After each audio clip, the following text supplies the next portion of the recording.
Health Cabinet Secretary Aden Duale has issued a stern warning to the Kenyan Medical Practitioners and Dentist Council over the licensing of non-compliant medical facilities. Duale said that the council officers found engaging in malpractice will face serious consequences. Duale also announced that the ministry's digital health agency will lead efforts to identify and eliminate unqualified medical practitioners. The CS assured that legislative reforms, resource mobilization and improved coordination with the counties and professional bodies will help ensure high standards in the sector. This follows a recent crackdown on unqualified health practitioners and fraudulent activities involving the Social Health Authority. Like the famous Dr. Mugo, if you are treated by a quack, the moment you go for payment, the system will tell you will not be paid. SHA will not pay. Why? The person who treated you is not a qualified clinician, is not a qualified medical doctor, is not a registered nurse. This system further will root out all fake health facilities. The health facilities must be registered by a regulatory body within the Ministry of Health.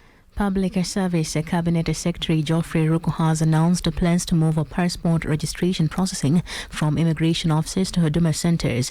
Ruku said the move is aimed at easing congestion, improving service delivery, and making passport services more accessible to Kenyans. Currently handled at immigration offices like Nairobi's Nyayo House, the service will be decentralized to Huduma centers across the country. The CS made the remarks after an impromptu visit to Huduma centers in Kiambu and Thika, noting that many Kenyans have long called for the shift. There is one service which most of the Kenyans come to Huduma centers to ask whether it is orphaned, and we'll see how we can synchronize with the Ministry of Immigration to ensure also passports registration can be also processed from the Huduma centers. As a government, we will work to see whether we can have many immigration services orphaned at Huduma centers.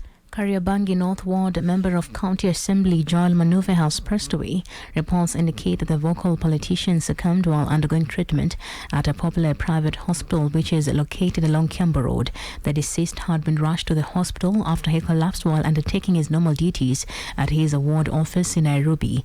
His demise comes barely a month after he made allegations against Nairobi Governor Johnson Sakaja about the Dishina County feeding program. Pearl Newsbeat.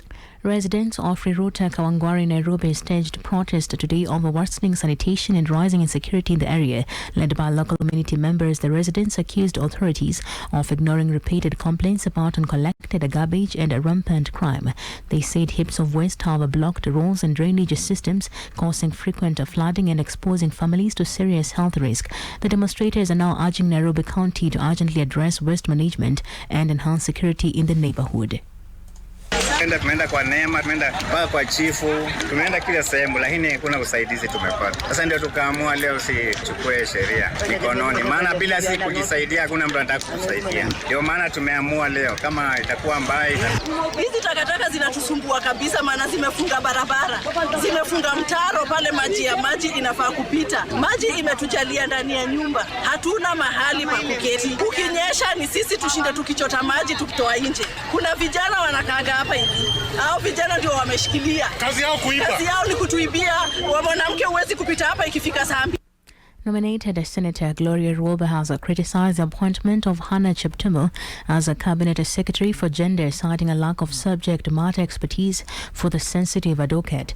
Orwoba, a strong advocate for gender rights, said the ministry needs leadership grounded in lived experience and a deep understanding of gender-based violence and inequality. She questioned the government's decision to back a candidate she believes does not reflect the urgency or complexity of issues facing women and marginalized groups. Her remarks came amid concerns of instability in the ministry following months of reshuffles and failed nominations. He's a brilliant lawyer. In fact, let me tell you, Aden Duale should have been our CS then. That's what we are saying, is that we are pay at Aden Duale atufanye.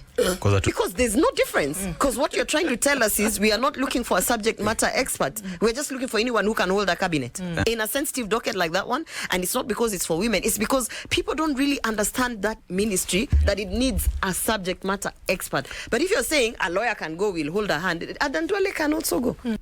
And across borders, Burkina Faso's military government claims it has foiled a major coup plot aimed at toppling junta leader Captain Ibrahim Traore.